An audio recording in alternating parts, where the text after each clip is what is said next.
everyone, welcome to the session on Introducing Literature, core course for first semester BA English.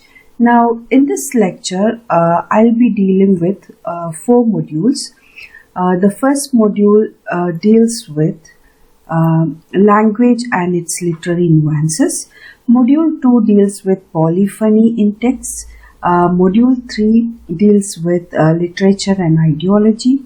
Module 4 deals with perspectives of the subaltern. And this lecture is purely based on your study material. Okay, now before getting into the various modules, I would like to introduce you to what this paper is all about.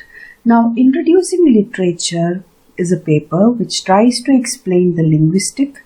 Now, linguistic means scientific study of language, social and cultural elements which go into the making of literature, like what are the various aspects which goes into the making of a literary work. It could be the linguistic aspect, it could be the social and cultural elements, or other aspects, okay, even personal elements or whatever it is. Now here this paper tries to tell the students why literature is needed and how it is written. Now what is the importance of literature and how a literary work is written? This is what this paper tries to point out. Now the text takes a practical look at literature and analyzes literary works to see what they are made of. So this is all about this paper.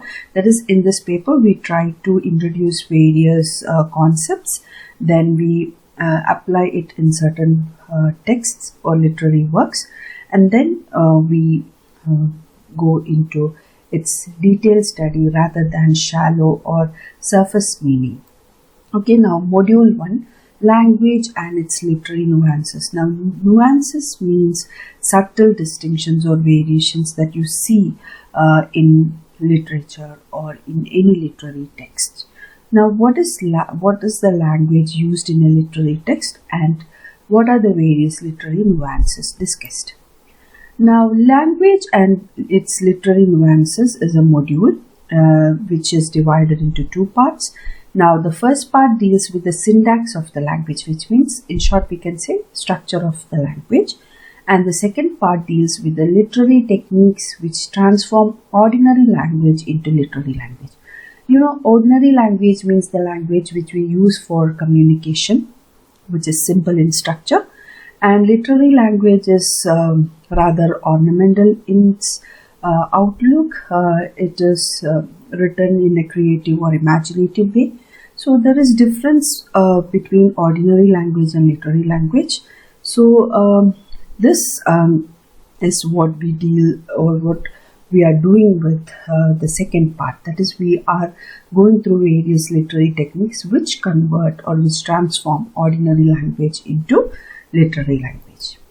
Now what is syntax? Syntax means it is the structure of a language. In short we can say that, or in a simple way we can say, syntax means it is the structure or the way in which words are ordered in a language.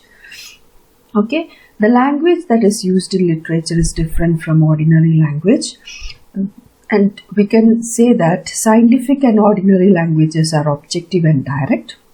It is very simple in its outlook and it is very easy to understand as well. But literary language is creative and imaginative.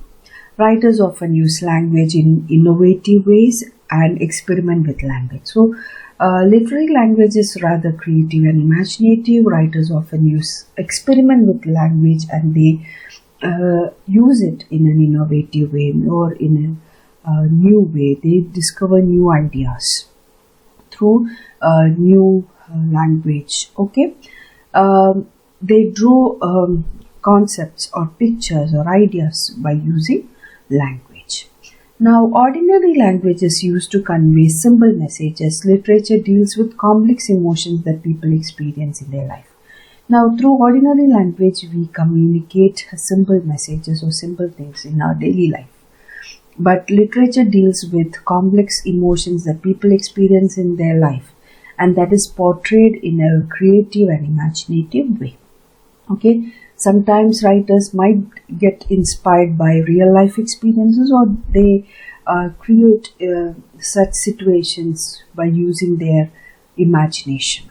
Okay, so it is important to understand the structure of a language in order to understand its literature. So always we should understand the structure of a language in order to understand its literature. So understanding the language, its grammar, its structure is very important, because each language differ in its structure. Now let's see how. The problem, when we are taking the example of Malayalam speakers, the problem they face is the difference between the structure of English and Malayalam. So you might have seen when people translate from English to Malayalam, there causes many problems why one translate from English to Malayalam or vice versa. Now here there is a simple example given below. Now see, Raman Ravanane Kunnu. This is a Malayalam sentence, and its English version is Rama killed Ravana. Now in Malayalam, the meaning of a sentence does not change when the order of the words change. Now you know that Malayalam is SOV pattern, that is subject, object, verb. Now subject, Raman is the subject, Ravanane is the object, and Kunnu is the verb, which is the action. Now again it could be rewritten as Ravanan Ramanal Kollapettu. But here the order of the subject and object has changed. That is, in the second sentence, Ravanan, which was the object, became subject, and Ramanal, which was the subject, became the object, and then again verb is there. So there is no change in the meaning. That is, Raman Ravanane Kunnu is equal to Ravanan Ramanal Kollapettu. Okay, so there is no change in the meaning, even though the order of the words has changed. But in English, this is not the case. If you change the order of the subject and object, meaning changes. For example, and also the structure of English is SVO pattern, that is subject, verb, object. Now, Rama killed Ravana. Rama is the subject, killed is the verb, Ravana is the object. Now, when you change the order of the subject and object, see, Ravana killed Rama, which is entirely different. So the sense has changed, the meaning has changed, and if you alter the structure in English, the meaning changes. So that's why we have to give importance for the syntax, and we should understand what is the syntax of a language before using it or before familiarizing with it. Otherwise, many problems will be created, especially misinterpretation could be there. Now, next important topic is transitive and intransitive verbs. What is transitive verbs and intransitive verb? Now, in general, you know, verbs are the words that denote action in a language. Action is denoted by verb. Now, verbs could be categorized into two, transitive and intransitive verbs. Now, how do you differentiate transitive and intransitive verb? And I'm sure you all are familiar with this. Now, here there is an example. Mary ate a biscuit. Now, in this sentence, ate is the verb, Mary is the subject, a biscuit is the object. Now, if the verb answers the question why, what, or whom, then we can say that the verb is a transitive verb. Now, in this sentence, the verb is ate. Mary ate a biscuit. Ate is the verb. Now, if this verb ate answers the question what or who, then we can say that the verb is a transitive verb. For example, if you ask the question, what did Mary eat? Then you get the answer, Mary ate a biscuit. Who did eat a biscuit? Then you again get an answer, Mary. Okay, so you get an answer if you are writing or if you are asking the question what or whom. Now there are some other examples. Alex sent a postcard from Argentina. Alex sent a postcard from Argentina. What did Alex send? A postcard. Who did send a postcard from Angelina? Alex, you get an answer. She left the keys on the table. Okay. Who left the keys on the table? Who did leave the key on the table? She. What did she leave on the table? The keys. So again here also you get an answer. Now, what is an intransitive word? We'll understand this with an example. He walked home. Now, if you take this example, what you see is if you ask the question, what did he walk? We do not get an answer. Thus, we can say that the verb walk is an intransitive verb. That is, if a verb does not answer the question, what did he walk? Or what did the question what? Then the verb walk or whatever it is intransitive. If it does not give an answer, it is intransitive verb. Okay, now there are certain sentences like I gave him some money, which answer not only the question what was given but also to whom it was given. Now, if you take this example, I gave him some money. What did you give him? Some money. Whom did you give it? Him. So you get two objects, him and some money. So such verbs which take two objects are known as ditransitive verb. That is, it takes two objects. Okay, and verbs which takes only a single verb or a single object is known as monotransitive verb. For example, she hesitated for a moment. Now here hesitated is a single verb. Okay, they skate together. Again, skate is a monoverb here because it does not take any other object. Okay, now adjuncts. Adjuncts are words, phrases or clauses that accompany an intransitive verb which answer the question where, how and when the action took place.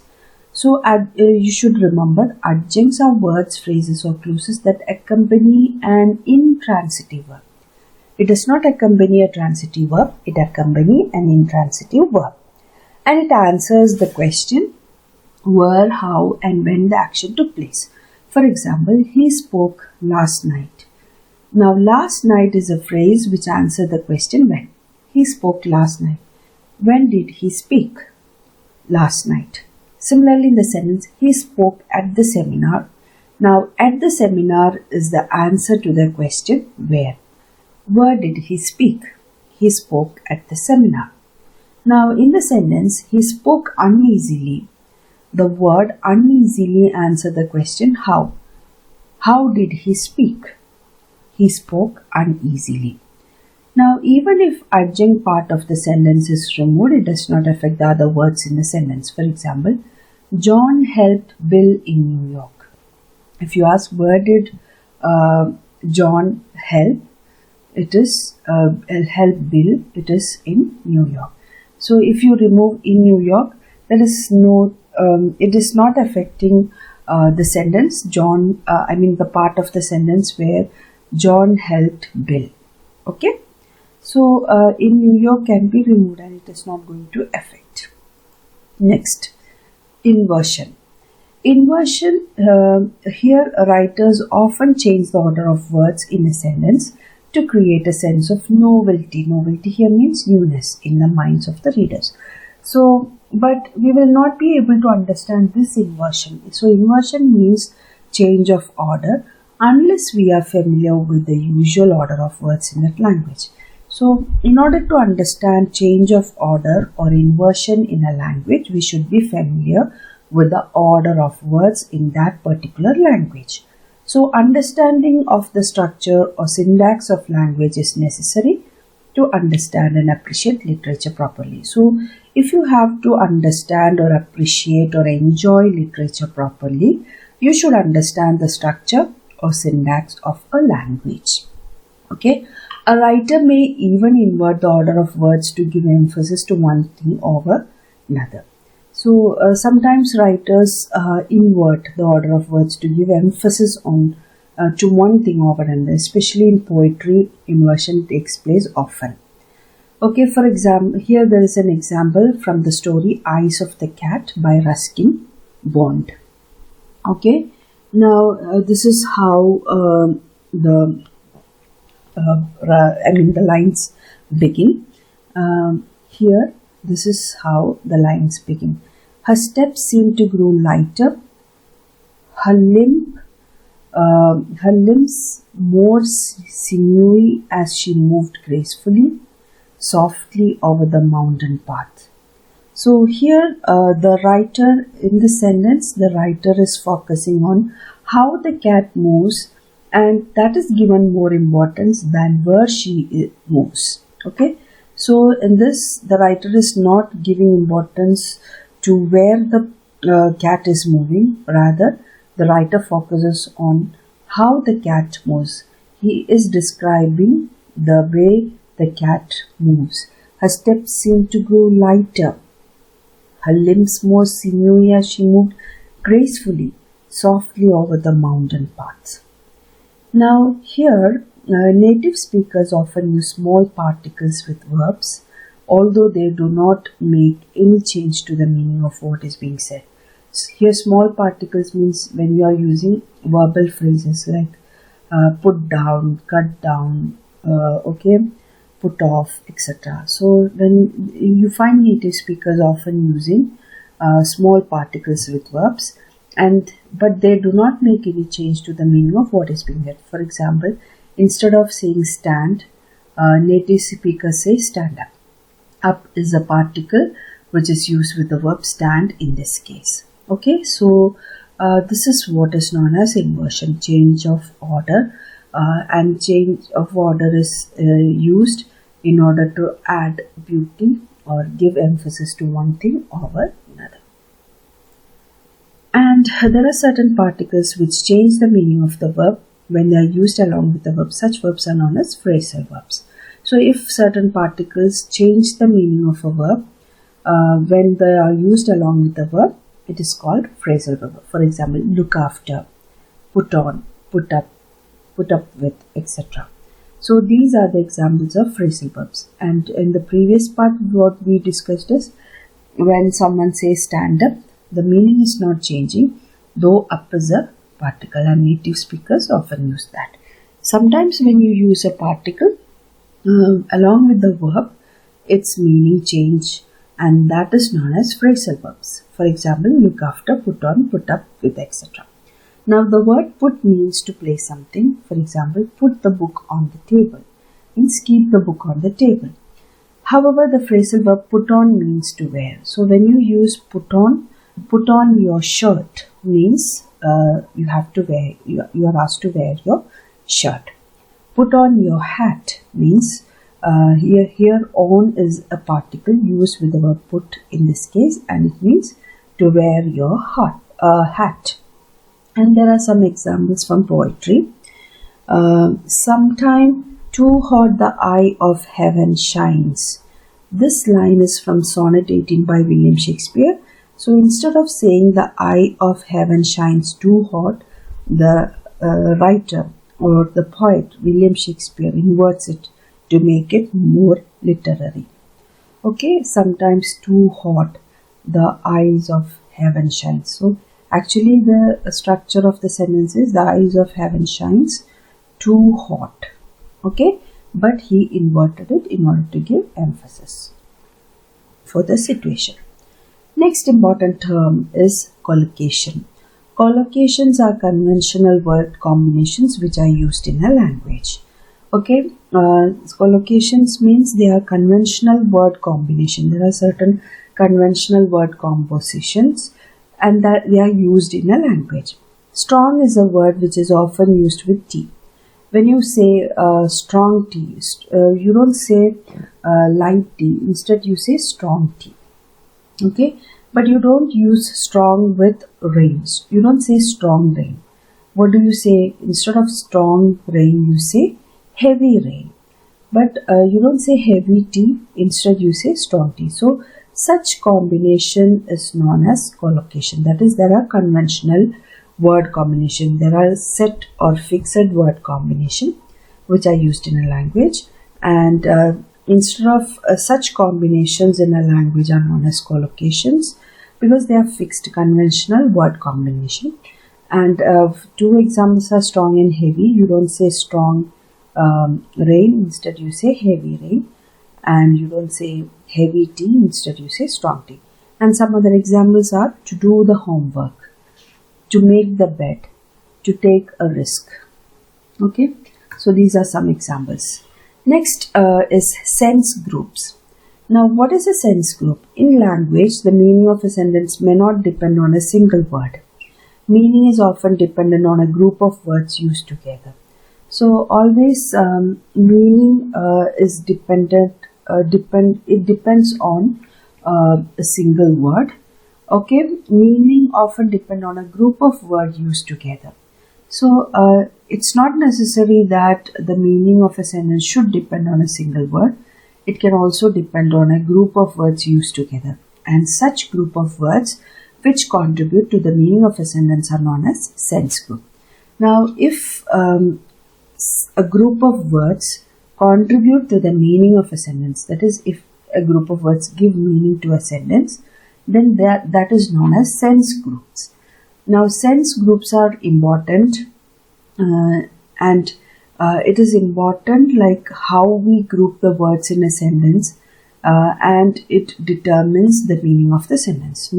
Now, the meaning of a sentence depends on how we group the words in a sentence, and that is very important because that becomes the sense group, okay, which gives or which adds meaning. For example, women without her man is a big zero, is different from women without her man is a big zero. See, women without her man means here in the first sentence, woman is a big zero without her man, because the pause is after without her man. But in the second sentence, woman,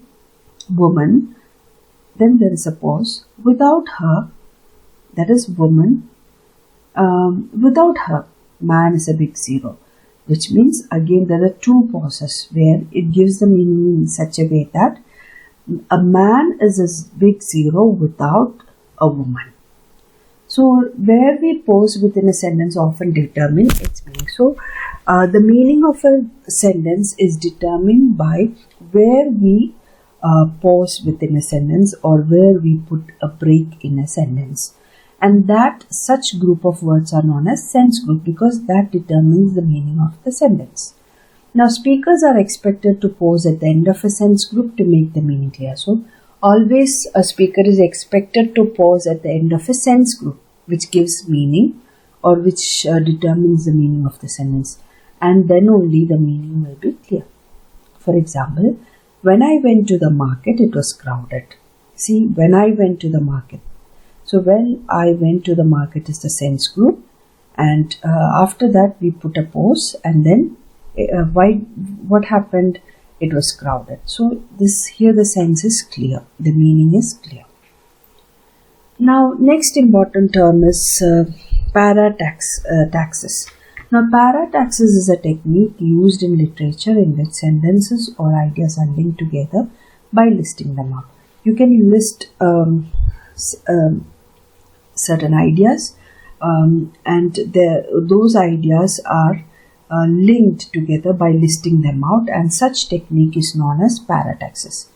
So, it is a technique used in literature in which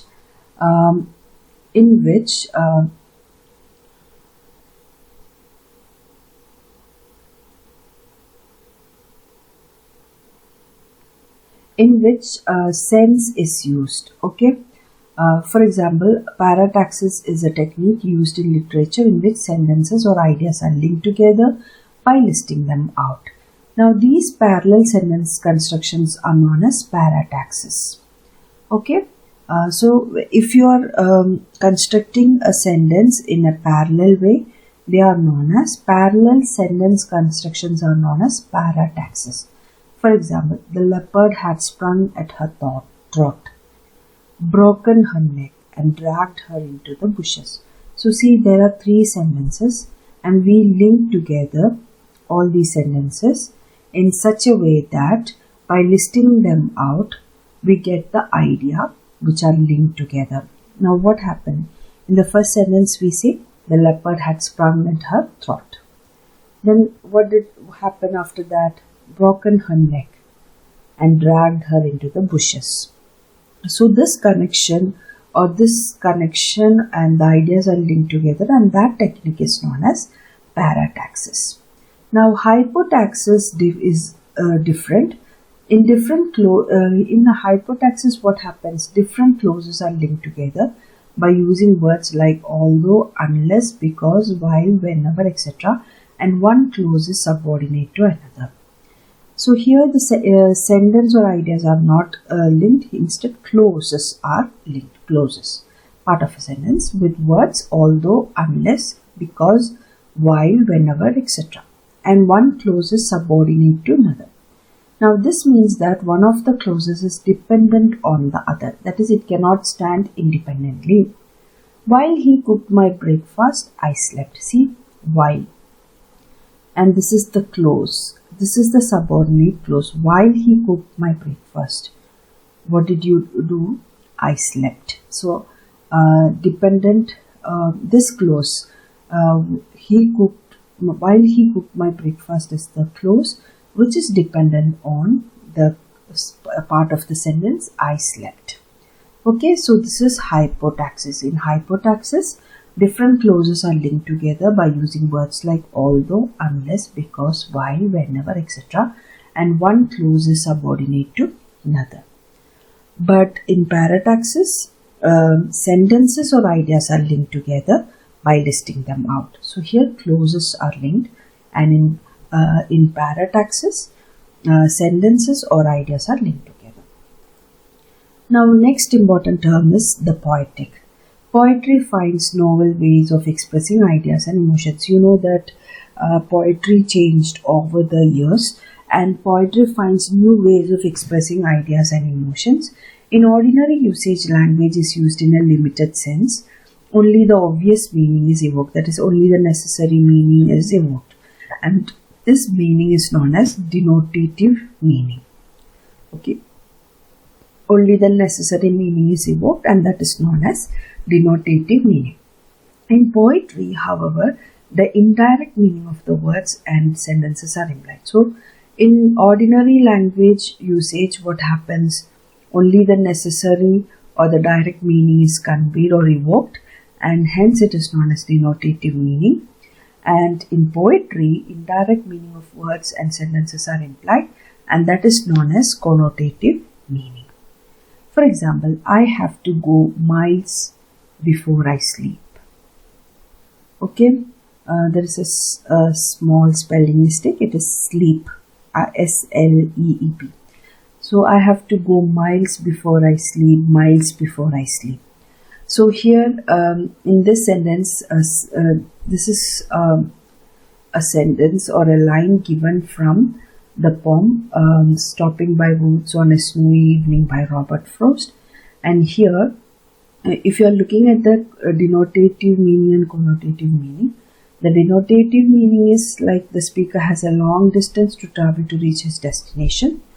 That is what we get from while reading this line.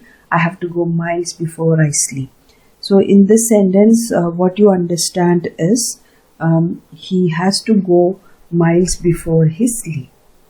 Okay, he sleeps. Okay, so that which means he has to travel a long distance to reach his destination. Now, when you're looking at the connotative meaning, what you understand is that the speaker has lot of responsibilities to fulfill before he dies. That is, before his end, he has a lot of responsibilities to fulfill, to be fulfilled. So that's what is the connotative meaning. So connotative meaning means it is the deeper meaning, and denotative meaning is the direct meaning. Okay, so this is how you read a poetic work or poetry or any piece of literature. Now, comparison is another technique used. One way of enriching the meaning of an expression is to compare the idea to something else. You can make comparison so that you can enrich the meaning of an expression. Often an abstract idea is compared to a concrete image.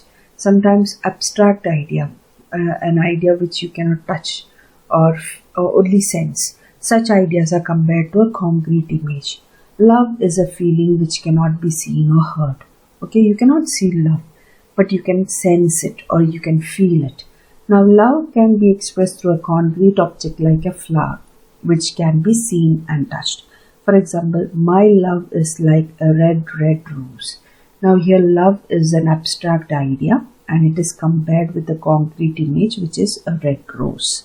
So, such comparison helps in enriching the meaning of an expression. There are many such examples. Next is imagery. Imagery refers to the use of a series of images to convey a feeling or idea. That is, you use a series of images and you use such series of images to convey a feeling or idea. Okay, the image of a lone cloud floating over a valley can be used to express the loneliness of the writer. That is, a lone cloud floating over a valley. A cloud which is floating on a valley, over a valley in loneliness. That could be used to express the loneliness of the writer. Example, I wandered lonely as a cloud. Means he was all alone. And this line is from Wordsworth's poem with the same title as the line mentioned above. Okay. Next, metaphor. Metaphors are comparisons in which two things are equated to each other. Here was a lion on the battlefield. Here the man and the lion are equated. That is, A is equal to B. Words like as and like are not used. If you use as or like, it will become simile. So metaphors can be considered as a symbol also. For example, red rose is considered as a symbol of love.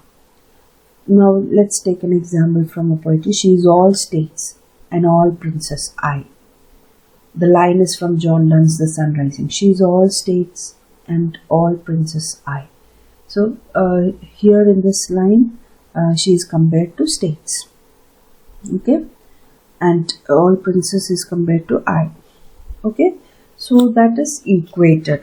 That is, if for simply you can say that a metaphor means it is A is equal to B. That is, it is equated with two things. Now, simile is a form of comparison in which one thing is compared to another by using words like as or like, etc. Example, he was like a lion on the battlefield. There is a comparison. That is, he is compared to a lion. He is just compared by using the words like as or like. When we compare one thing to another, the quality of one thing is ascribed to another. Okay, for example, when we compare love to a rose, the beauty and fragrance of the rose is ascribed to love. So that is known as simile. Okay, we are ascribing the beauty and fragrance of the rose to love. Now there is an example from the poetry. Oh, my love is like a red, red rose. Oh, my love is like a melody. These lines are written by Robert Burns and the poem is A Red, Red Rose.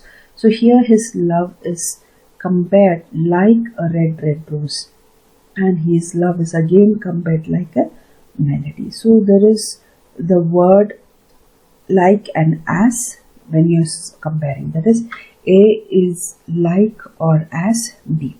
And when it is a metaphor, it is A is equal to B. So that is the difference between simile and metaphor.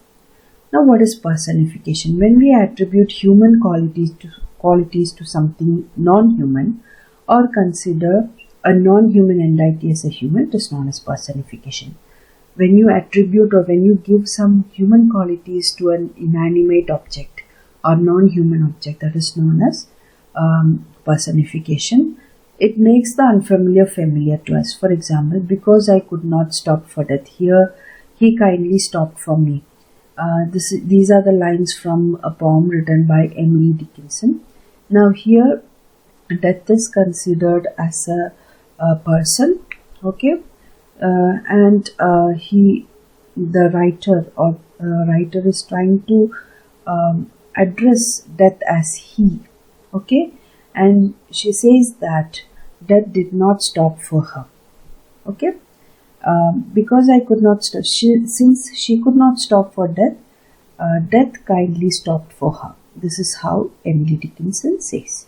Then there is another poem by Sylvia Plath, The Mirror, and in that there is a line, I'm silver and exact, I have no preconceptions. So I'm silver and exact. Here these lines are spoken by a mirror. Mirror says that I'm silver and exact and I don't have any preconceptions. So here mirror is an inanimate object, and here also death is an inanimate object, and both are personified. Next is hyperbole. Hyperbole is a kind of exaggerated comparison. Hyperbole is a kind of exaggerated comparison in order to express the intensity of an emotion extremely. A writer compare his emotion to something which is bigger than it. So that is called hyperbole. It is a kind of an exaggerated comparison. Okay, we just add something more bigger than the exact emotion. For example, a writer may compare a tear to a flood to convey the intensity of the sorrow. So that is, a tear is compared to a flood. Okay, when a person cries, his tears is compared to a flood, and that shows the intensity of the sorrow that person is enduring. And hyperbole can be considered as an amplified simile or metaphor. For example, bright like a sun. Now here, when you say bright like a sun, it shows that the sun, the person is bright like a sun. And Homer in Iliad says, Mars cried out as loud as 9 or 1,000 person or 1,000 men. Here Mars, the planet, is compared to 9 or 10,000 men. Apart from ideas, poetry also uses music to add more value to the poem. Okay, and rhythm and rhymes are techniques which are used to add the musical quality of the poem. So in order to add the musical quality of the poem, we add rhyme, okay, or rhythm. Next is syllables. Syllables are the smallest unit of a language. Okay, smallest unit of an utterance. Okay, a syllable is considered as a group of sounds which is uttered together. A word may consist of one or more syllables. Now, when you take the example bud, bud is a word which consists of a single syllable. In bud, the word is d. Okay, so bud means it is a single syllable. Now, when you take the word summer, it consists of two syllables. Summer. That is, you know that when you say some syllable, at its nucleus there will be a vowel and there will be a consonant. Consonants may or may not be present, but vowel will be there definitely. Then only you can divide it into syllables. So in summer there are two syllables, summer. Certain syllables are given more prominence over the other, and the emphasis given to certain syllables is known as stress. So stress means the emphasis or the force. When you give certain force to a certain syllable, it is called stress. Now, all the syllables in a word are not stressed equally. Okay, some syllables are stressed while others are unstressed. So this is how you use syllables. Next is rhythm. Some words in a sentence are given more stress compared to others, and the presence of stressed and unstressed words in a sentence create rhythm in speech as well as poetry. So rhythm is created because of the presence of stressed and unstressed words in a sentence. Now English is therefore known as stress-timed language. So English is therefore known as stress-timed language because it is a combination of stressed and unstressed words in a sentence, and that creates rhythm in speech as well as poetry. Now what is meter? Meter refers to the number of feet in a given line. Okay, in a line of poetry. Foot consists of a combination of stressed or unstressed and or unstressed syllables. If a line consists of just one foot, then it is known as monometer. Similarly, 2 feet lines are diameter, 3 feet lines are trimeter, and 4 feet lines are tetrameter, and 5 feet lines are pentameter. Instead of the word feet, beats can also be used. Okay, when you there are different kinds of meter. An iamb is a feat in which an unstressed syllable is followed by a stressed syllable. 5 iambs are present in an iambic pentameter. Penta means 5. The iambic pentameter is a common meter in English. So iamb is a feat in which an unstressed syllable is followed by stressed syllable. Example: and 1, and 2, and 3, and 4, and 5. The words given in the brackets are the stressed syllable in the line. And 1, and 2, and 3, and 4, and 5. So here stress is on 1, 2, 3, 4, and 5. So this is how iambic pentameter is formed. When a stressed syllable is followed by an unstressed syllable in a feat, it is known as trochee. So trochee means when a stressed syllable is followed by an unstressed syllable. Okay. For example, in the forest of the night. See, in, forest, for, of, night. Those are the words which are stressed. The syllables given in the brackets are stressed. Punctuation also plays an important role in conveying the meaning and emotion in poetry. Okay, and if a complete thought is expressed in a line in poetry, it is known as end-stopped lines. The woods decay, and fall. The vapor weep their burthen to the ground. So here also there are end-stopped lines, means continuous lines. The next line is followed to in the next. The line follows to the next line. However, in certain lines, the idea is not complete and run on to the next line. Such lines are known as run-on lines or enjambment. That is, see, in this sentence, the woods decay, and fall. Here, the vapors weep their burthen to the ground. So, the vapors weep their burthen to the ground is the continuation of the first line. So, such lines which run on to the next line, which is not, when the idea is not complete in the first line, that is known as run-on lines or enjambment. Enjambment helps the writers to convey the confusion or indecision in the mind of the speaker.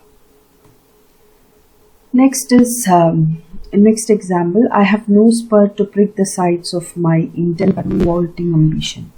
Again, in this line, the speaker in a poem might pause in the middle of a line. Such pause are known as seizure. See, I have no spur to prick the sides of my intention, but only vaulting ambition. So here the writer pauses in the middle of the line, and that pause is known as seizure. Vaulting ambition, which leaps itself and falls on the other. How, now, what news? This represents a pause in the line. That is, the slash represents the pause in the line, and this is how we divide a poetry. We fix the meter of a poetry. Okay, with that we come to the end. Now let's see module 2, polyphony in text. Okay, that is various voices in the text, or how each text is performed. Now, point of view. Now, what is point of view? Now, there are different points of view from which a story can be narrated, like how a story is narrated, in whose perspective a story is narrated, and what is the angle of the story, such things. Now, if the story is told from the point of view of the author or the central character, we can say that the story is narrated in the first person point of view. That is, if the story is from the point of view of the author, means the writer or the main character, then the story is narrated in the first person point of view. Okay, for example, the novel Treasure Island by R.L. Stevenson is narrated by the protagonist, Jim Hawkins. That is, he's the central character. And if you go through The Adventures of Sherlock Holmes by Arthur Conan Doyle, it is narrated by the sidekick, Dr. Watson. So, if the story is narrated from the point of view of the central character, then it is first person point of view. That is how we see. Then, if a story is narrated by an observer who is not part of the narrative, that is someone like a third person, then the story is narrated in the third person point of view. That is, when the story is narrated by a person who is not in the narrative or who is not part of the narrative, as if a viewer outside the narrative, then that is third person point of view. Most times such narrators are omniscient, which means that they know everything about the story and the characters. So omniscient means one who is present everywhere, all over. Okay, sometimes the narrator knows everything about only one character, thus they are limited. And for example, in the novel 1984 by George Orwell, the narrator knows only about the thoughts and feeling of the protagonist Vincent. Okay, so that is called limited. However, in Jane Austen's Pride and Prejudice, the narrator knows everything about every character, thus the narrator is omniscient. If a person or if the narrator knows only about one character, it is limited point of view. And if a narrator knows everything about every character, then it is the narrator is omniscient. Some stories or novel may be narrated from multiple perspective, means different perspective. For example, the novel Home Fire by Kamila Shamsi is narrated by a third person narrator from the perspective of five different characters in different chapters. So if the perspective is of different characters, then it is multiple perspective. Okay, and this enables the author to express multiple ideas and viewpoints in the novel. So this is what we mean by point of view. Next, what is polyphony? Now, perspective is very important in any story as it expresses the intention of the author and controls the meaning of the narrative. So some novelists employ a technique which gives importance to the point of view of one character, but also makes room to the point of view of other characters. So um, that is perspective, or the idea is very important in any story. The vision or the narration is important, and since the perspective or the idea is very important because it expresses the intention of the author and it controls the meaning of the narrative. Sometimes some novelists employ such technique where importance is given to the point of view of one character, and also it makes room for other characters also, that is point of view of other characters also. The novel Things Fall Apart by Chinua Achebe is narrated by an omniscient narrator who gives importance to the protagonist Okonkwo, but at the same time other characters are also given space to express themselves. Such novels are termed as polyphonic or dialogic by critic, means different voices come together.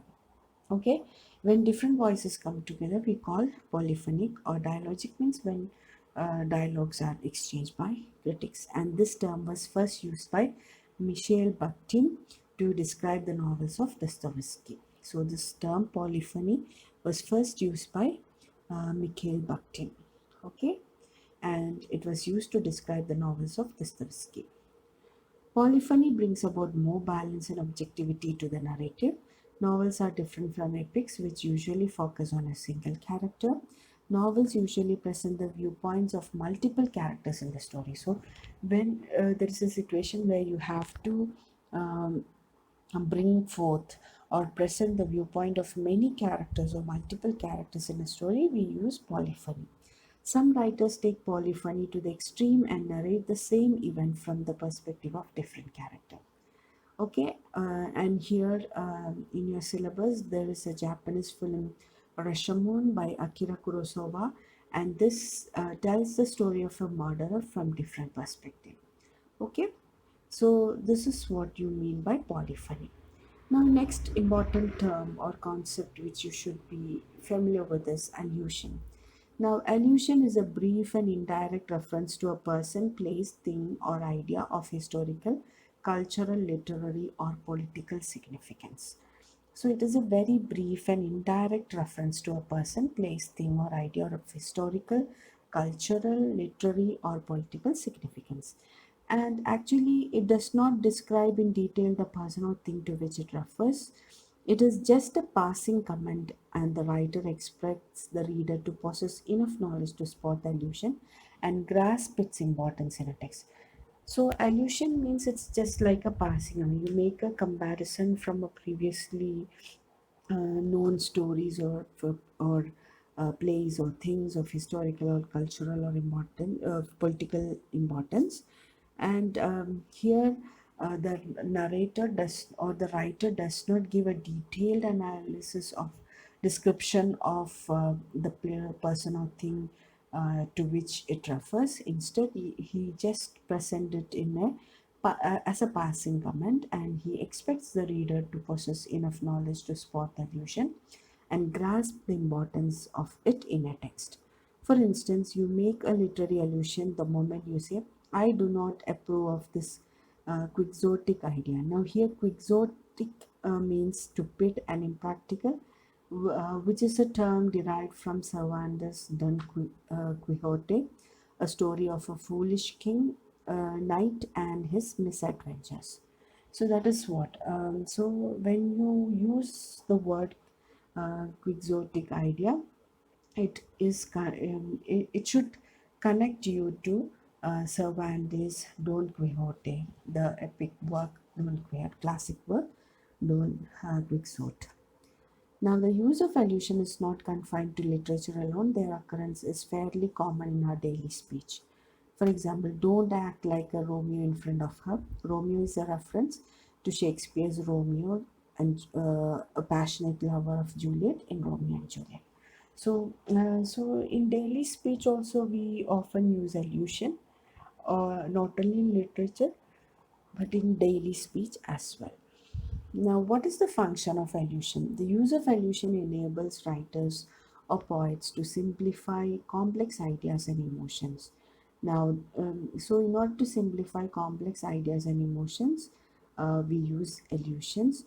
The readers comprehend the complex ideas by comparing the emotions of the writer or poet to the reference given by them. So, if the reader compare the complex I mean the emotion of the writer or the poet to the reference given by them, the reader will be able to comprehend the complex idea if they are going through the allusion given by them. Furthermore, the reference to Greek mythology give a dreamlike and magical touch to the work of art, and also biblical allusions appeal to the reader with religious background. So references to Greek mythology and also biblical allusions, everything add beauty to the literature. Now, next important concept is intertextuality. Intertextuality is the shaping of a text's meaning by another text. So, with the use of another text, you shape the meaning of a text. That is called intertextuality. Now, it is the interconnection between similar or related works of literature that reflect and influence an audience interpretation of the text. Intertextuality is a literary device that creates an interrelationship between texts and generates related understanding in separate works. So, it is a literary device which creates an interrelationship between texts, that is a mutual relationship between texts, and that generates related understanding in separate work.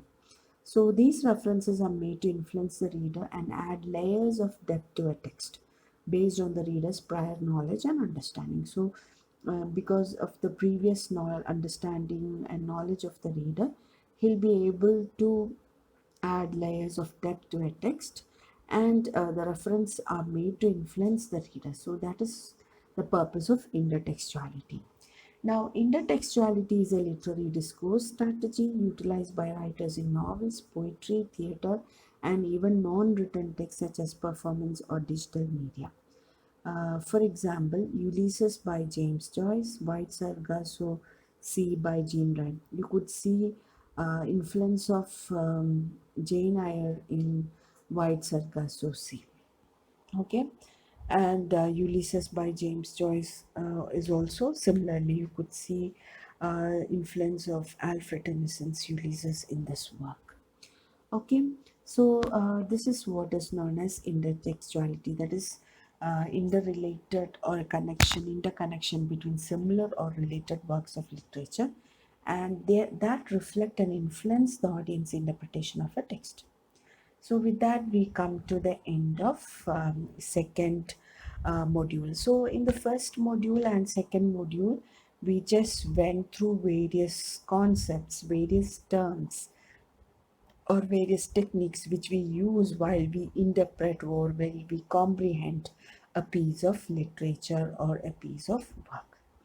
Now, module 3 deals with literature and ideology. Now, here in this module, you come across two texts: "A Hanging" by George Orwell, "The Adivasi Will Not Dance" by Hansda Sovinder Shekhar. These are the two texts prescribed in this module, and also you will come across certain terms or certain ideologies like power, hegemony, subjectivity, irony, interpolation, discourse, etc. You should go through these terms in order to understand these pieces of literature or these texts. Now, what is the relationship between literature and ideology? That is what we are trying to find out in this module. Literature represents the culture and tradition of a language or a people. So, the literature means it represents the culture and tradition of a language or a people. It deals with man's relationship with his environment, society, and his fellow beings, and hence is not free from the working of power.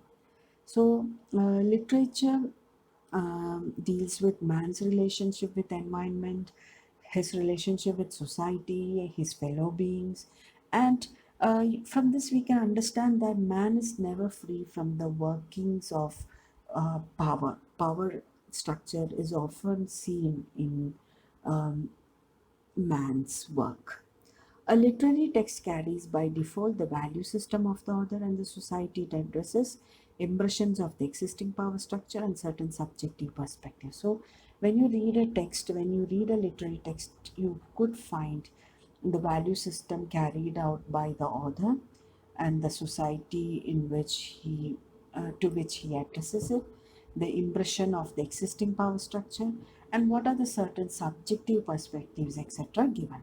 So, therefore, when we learn a text, we have to learn to interact with its ideology. So, when you're reading a text or when you are learning a text, you should always understand a text by interacting it with its ideology or various ideology given by the text.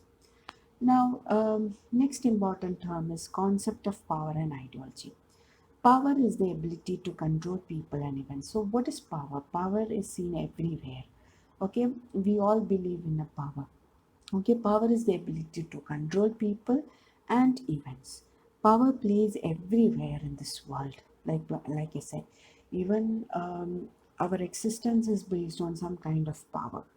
Since ancient times, social theorists try to define the queries that people who lack economic power consent to hierarchies of social and political power. So, since time immemorial, the queries of the people who lack economic power consent to hierarchies of social and political power. So, the system of power exists from ancient times. They have used philosophy, hegemony, and discourse as main notion to explain the power relations. So, in order to explain the power relations, people have used philosophy, hegemony, and discourse as main ideas. Now, the Marxist thought of ideology explained how the dominant ideas within a given society reveal the interest of a ruling economic class. So, thought of ideology explained how the dominant ideas within a given society, okay, reveal the interest of a ruling economic class. So, how the interest of ruling economic class is being protected. So that is being described by the Marxist ideology.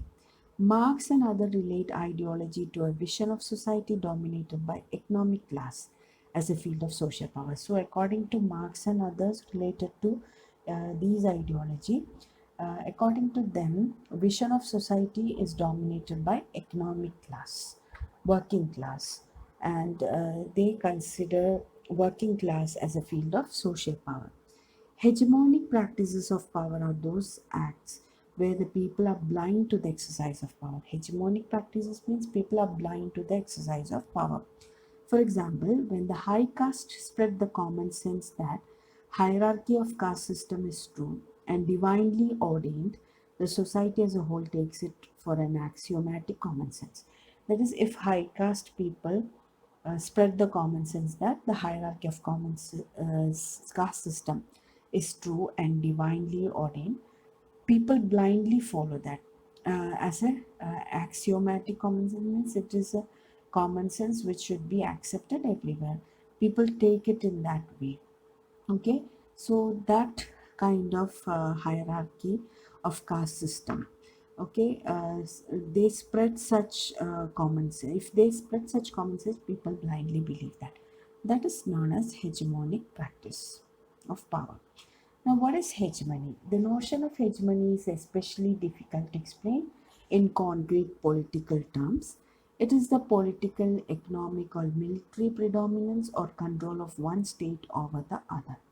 So, it is the military, uh, political, and economic predominance or control of one state over another. In ancient Greece, that is during 8th century BC, to 6th century CE, hegemony signified the political military supremacy of a city state over other city states. The dominant state was known as the hegemony. So during ancient Greece, in the ancient Greece, what happened, for especially 8th century BC to 6th century CE, hegemony means it is the politico-military supremacy of a city-state over other city-states. And that dominant state is known as hegemony. In the 19th century, hegemony represented the social or cultural predominance by one group within a society or milieu. In theoretical viewpoint, hegemony is the expression of society's ruling class over the majority of the nation or state over whom they propose to rule. Italian thinker Antonio Gramsci in 1971 describes hegemony as a conception of the world that is implicitly manifest in art, in law, in economic activity, and in all manifestations of individual and collective life. So, Italian thinker Antonio Gramsci uh, actually described hegemony as a conception of the world that is implicitly manifest in art, in law, in economic activity, and in all manifestations of individual and collective life. So here it is expressed as the society's ruling, it is just an expression of society's ruling classes over the majority of the nation or state over whom they propose to rule. Okay, so in ancient Greece, it was a politico-military supremacy of a city-state over the states. In 19th century, hegemony represented the social or cultural predominance by one group within a society or milieu. And in theoretical viewpoint, hegemony is the expression of society's ruling class over majority of the nation or state over whom they propose to rule. And this is a term used by Italian thinker Antonio Gramsci. Now, next important term is interpellation. Hegemony is the process through which the dominant classes or group propagate their belief and ideas with the consent of the subordinate.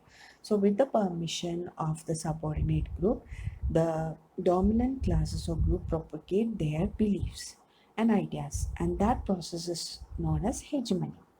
Now, this mainstream values and ideas are assimilated through interpolation.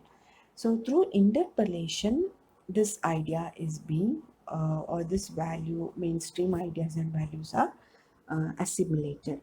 And this term was coined by Louis Althusser to explain the way in which ideas get into our head and have an effect on our lives. So, interpellation is a term coined by Louis Althusser to explain the way in which ideas get into our heads and have an effect on our lives.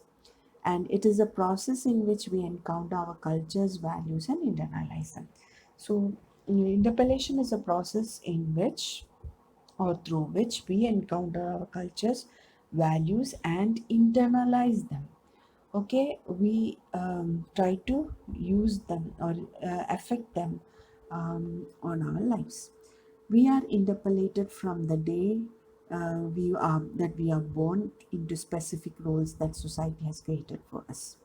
For example, girls being portrayed in magazines playing with dolls and loving the color pink are an example of gender role interpolation. So, already that notion is being internalized by us.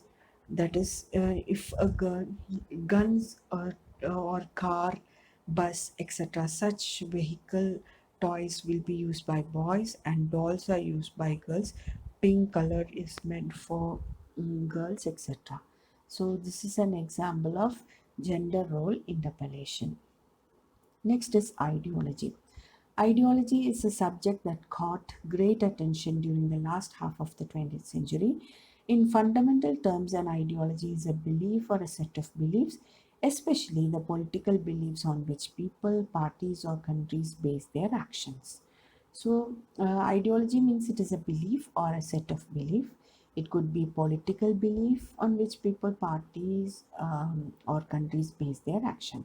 So, it is a plan of action for applying these ideas. So, that is meant by ideology. In a wider perspective, ideology can be explained as the ways a system, a single individual, or even a whole society rationalize itself. So that is known as ideology. It could be a set of belief or a belief. And American scholars Erikson and Dedin in 2003 define ideology as a set of beliefs about the proper order of society and how it can be achieved. So it is a set of belief about the proper order of society and how it can be achieved, how order can be achieved. The leading Marxist philosopher Louis Althusser used the term ideology to refer to these dominant beliefs, ideas, and representations which legitimize existing power relations. In order to legitimize existing power relations, Althusser used the term ideology to refer to dominant beliefs, ideas, and representations. According to Althusser, there are two ways in which the existing power relations are enforced. One, through institutions which use brute force, such as army and police, which he calls the repressive state apparatus or RSA. And the second one is through various institutions such as family, school, religion, politics, and the media, which he calls ideological state apparatus or ISA.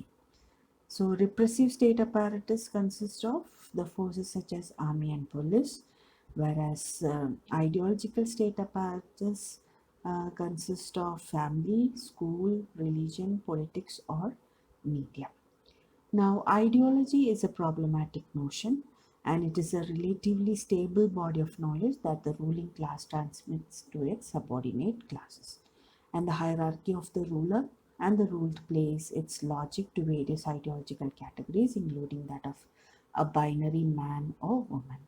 And this latter binary is the core political quantum around which the idea of feminism is constituted. So, idea of feminism comes from the hierarchy of the ruler and ruled, because it plays its logic to various ideological categories, including the binary of man and women. So now let's see what is feminism and literature. We are living in a patriarchal society where man is deemed to be the nucleus. The dictionary defines patriarchy as a social organization marked by the supremacy of the father in the clan or family in both domestic and religious functions. So, patriarchy means the supremacy of father can be seen in a clan or family, in domestic and religious functions. Now, patriarchy is characterized by male domination and power. So, in patriarchy, male is of prior importance.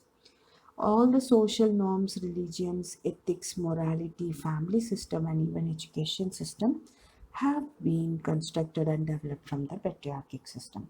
So all these are constructed from patriarchic system. All the social norms, religions, ethics, morality, family system, and even education system. Male domination and the subjugation of women, children, and other LGBT communities are the basic operational logics of the patriarchic system. Okay, male domination is there, subjugation of women means suppression of women, children, and other LGBT, that is, lesbian, gay, bisexual, and transgender communities are the basic operational logics of the patriarchic system. Literature reflects or sometimes reinforces existing power relations. Feminist writers use literature as a tool to expose and critique the gender discrimination in a patriarchal society. So, in order to question or expose or critique the gender discrimination in a patriarchal society, feminist writers use literature as a tool. Feminism is an ideology that believes in social, economic, and political equality of the sexes. So, feminism means it's an ideology that believes in social, economic, and political equality of the sexes. Feminists bring out the injustice of male dominance in the society, the general attitude of male towards female, exploitation and discrimination faced by female, need for and ways of improving the condition of women, and so on. So, feminism brings out the injustice of male domination in the society.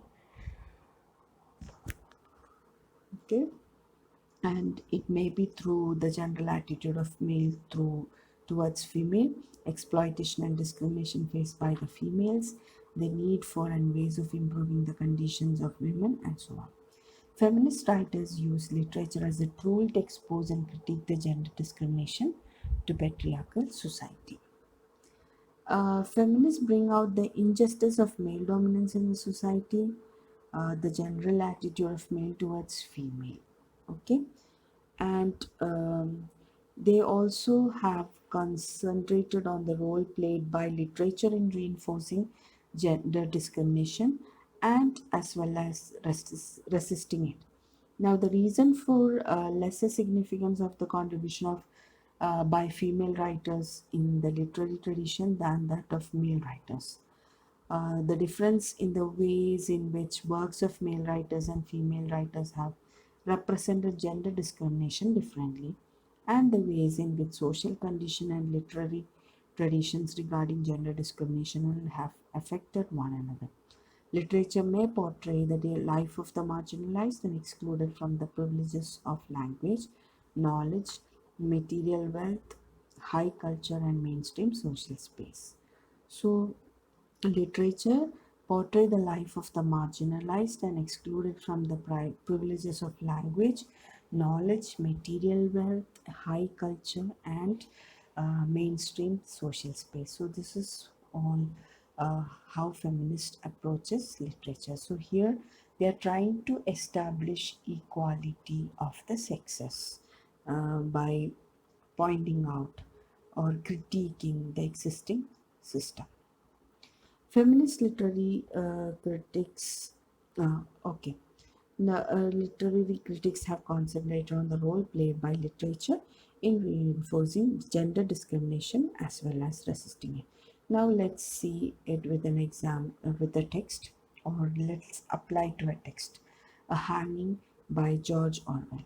Now, this is a story or an essay um, in which George Orwell describes an incident of hanging one prisoner. Orwell describes the event in his usual dramatic and ironic style. He uses dramatic and ironic style in his work, and this essay is remarkable for the vivid characters that Orwell has portrayed. Like shooting an elephant, the incident of hanging takes place in Burma. So this incident takes place in Burma, where he worked for some time, and the essay comments on the unavoidability of and the submission of death. So here, the writer talks about the unavoidability and submission of death. Orwell utilizes imagery to illustrate the inhuman condition of the condemned man, thus highlighting the atrocity of capital punishment and evoking sympathy for his troubles. He begins with a description of the weather that day. This is how he describes a sodden morning of the rain with a sickly light like yellow tinfoil to create a gloomy mood throughout the story. So, in order to create a gloomy mood, this is how he describes the weather. Now, the use of the pathetic imagery adds an ominous atmosphere, creating a somber and oppressive mood that indirectly represents the prisoner's disconsolate condition. So, here the writer uses or describes weather in such a way to show the disconsolate or the horrible condition of the prisoner. By portraying the jail shrouded in the bleak and overcast sentiments, the author stresses the cruelty of execution and elicits sympathy from the reader. So he's trying to elicit sympathy from the reader by uh, stressing the cruelty of execution and portraying the jail, the bleak and the overcast sentiments that is happening in the jail. Orwell then describes the condemned cells as small animal cages. The comparison of cells and cages signifies the inhuman condition of the prisoner, highlighting the cruelty and inhumanity of the execution. By showing the harsh condition of the prisoner through the use of imagery, Orwell depicts the brutality of the execution, suggesting his apparent disapproval on capital punishment. By the use of physical description, Orwell portrays the ruthlessness of capital punishment and humanizes the prisoner, pointing out the unspeakable wrongness of taking life from a human being and expressing his outrage towards it. Orwell describes the prisoner as a punny wisp of a man with a shaven head and vague, liquid eye that yield his arm limply to the ropes as though he hardly noticed what was happening. This is the description you get from the story or the essay where he describes the prisoner's pathetic condition. Now, by characterizing the prisoner as weak and unthreatening, Orwell emphasizes the human side of the prisoner. The vivid description that contrasts the weak prisoner with harsh treatment helps to emphasize the cruelty, thus humanizing him. Now, Orwell's criticism towards capital punishment reaches its height when he realizes that the prisoner was at the same man, walking together, seeing, hearing, feeling, understanding the same world. As he describes the workings of organs still activated in the body of Hindu man, bowels digesting food, skin renewing itself, nails growing, tissue forming, all toiling away in solemn foolery. Orwell emphasizes that the prisoner is the same human being as we are and shows how wrong it is to take life from a human being, suggesting his implicit condemnation towards execution. So, throughout the story, A Hanging, George Orwell is trying to criticize capital punishment and the process of execution, which is brutal, and he says that no human being has the right to take other human beings' life. So he is showing how wrong it is to take life from a human being. And here he continues to question the validity of capital punishment and illuminate the real tragedy of it, cutting a life short when it is in full tide. Through the use of imagery, physical description, irony, Orwell emphasizes the brutality and immorality of capital punishment, ultimately showing his denunciation towards the issue and criticizing its irrationality. Orwell evokes sympathy for inhuman condition of the prisoner by cleverly utilizing imagery and expresses his outrage implicitly throughout the essay. Overall, the author conveys the unspeakable wrongness of capital punishment and makes his emotional reactions clear, thus questioning the legitimacy of capital punishment. So this is all about the story. So here he talks about the brutality, um, which is showered on a prisoner, and he also condemns the process of capital punishment and execution, and he says that uh, human beings does not have the right to take another human being's life. Okay, so with that we come to the end of the story, a hanging. Next, the Adivasi will not dance. Sahitya Academy Yuva Puraskar recipient Hansda Suvendra Shekhar's The Adivasi Will Not Dance, which was published in 2015. It is a collection of 10 short stories dealing with Adivasis from Jharkhand, referred to as Sandals. The book is an insightful representation of Sandali life and culture. Now, the title story, Adivasi Will Not Dance, is a moving tale of Murmu, an old man who has trained dance troops for years but refuses to sing and dance for a high profile function. So, this is a moving tale of Mangal Murmu. He's an old man who has trained dance troops for years but refuses to sing and dance for a high profile function.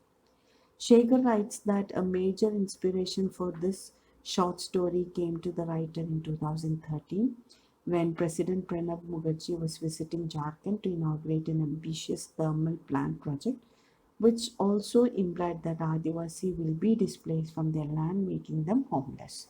So, this work is inspired from a real incident. Um, Especially in 2013 when President Pranab Mukherjee visited Jharkhand to inaugurate an ambitious thermal plant project. And in turn, that implied that Adivasi will be displaced from their land, making them homeless. This had led to minor agitation among the Adivasis as did not correspond with the egalitarian view of the state and responded well to the fears of Karl Marx propounded in his theory, the law of increasing poverty, in which the rich get richer and the poor get poorer. In his narrative, he rendered voices and words to the unspoken sentiments of Sandal. So, through this work, he is giving voice and words to the unspoken sentiments of the Sandals. The last line of the short story raised some deep seated question validating the growing industrialization at the coast of the tribals, making the reader ponder over the booming economy and rethink of Victor Hugo's quote that states, "There is always more misery among the lower classes than there is humanity in the higher."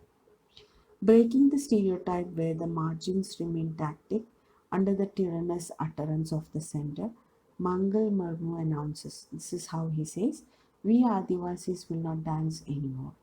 What is wrong with that? We are like toys. Someone presses our own button or turn a key in our backsides, and we Sandals start beating rhythm on our tamak and thamdak, or start blowing tunes on our stereo while someone snatches away our very dance ground. Tell me, am I wrong? So, this is a strong utterance by the central character, Mangal Murmu, that he says that we are Divasis will not dance because people are exploiting us to the maximum, and and he asked them, he asks his fellow beings what he is trying to say is wrong or right. So here he is trying to express the miserable condition of the Adivasis. And he also says again, "We will sing and dance before you, but tell us, do we have a reason to sing and dance? Do we have a reason to be happy? You will now start building the power plant, but this plant will be the end of us all, the end of all the Adivasis. These men sitting beside you have told you that this power plant will change our fortunes, but these same men have forced us out of our homes and villages. We have nowhere to go, nowhere to grow our crops. How can this power plant be good for us? And how can we Adivasis dance and be happy unless we are given back our home and land? We will not sing and dance. We Adivasis will not dance. The Adivasi will not." So here in this short story, um, the writer is saying that uh, if the power plant is established, or if they start building the power plant, what happens? The Adivasis will be uprooted from their land and they'll be homeless. So such miserable condition is being portrayed in this short story. Now, next example is of the God of Small Things. Here, Arundhati Roy, in her novel God of Small Things, illustrates the social injustice faced by the lower classes through this characterization of Veluta, who represents the Parava community, and descriptions of discriminations faced by the Paravans. These descriptions allow the readers to understand the power hierarchy between upper caste like Brahmins and Syrian Christians and lower caste like Paravans and the hegemony at play. Through the recollection of Mamachi and the narrator and the employment of terms untouchables, caste Hindus, and caste Christians, neither author here acknowledges the caste system as omnipresent in the social history of Kerala across religions. The literary text becomes a documentation of hegemony exercised by the upper class of both the Hindu and Christian religions. So, God of Small Thing is also an example where it portrays the injustice, social injustice faced by lower caste, especially um, Parava community, and this is represented through the character Veluta. Through the description of the lived experience, Roy sensitizes the reader about the caste system and how it was perpetuated across communities.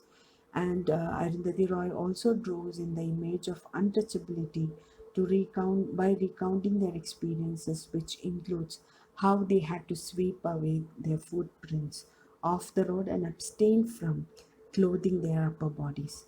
Now, by documenting their lived experiences, Roy makes the readers aware of the hegemony and power hierarchy existing between upper caste and Paravans, and thereby opens up a space for critique of the caste system. So, in God of Small Things, she critiques caste system in detail. Another example would be of Jane Eyre. Jane Eyre, the protagonist of this novel, is in love with her employer, Mr. Rochester. Jane becomes desperate when Rochester brings home a beautiful but ruthless woman named Blanche Ingram. Jane expects Rochester to propose to Blanche. Jane doesn't get why anyone would not marry for love, especially if they are rich enough to do pretty much whatever they want. But she figures there must be some reason that so many people who are already wealthy and important insist on marrying to get more money and status instead to make themselves happy. So Jane doesn't talk about her own ideas about marriage, only the idea that she would have if she were in Rochester's place. She knows that the lady like Miss Ingram could not charm him. However, this fact had no importance in a patriarchal society. A patriarchal arrangement looks at marriage more a social mechanism that sustains the status quo than a union of loving soul. So, in this perspective, what happened is considerations of class, caste, and social status determine marriage and matches. So, Jane Eyre is critical of Victorian England's strict social hierarchy. In addition to class hierarchy, she must fight against patriarchal domination, against those who believe women to be inferior to men and try to treat them as such.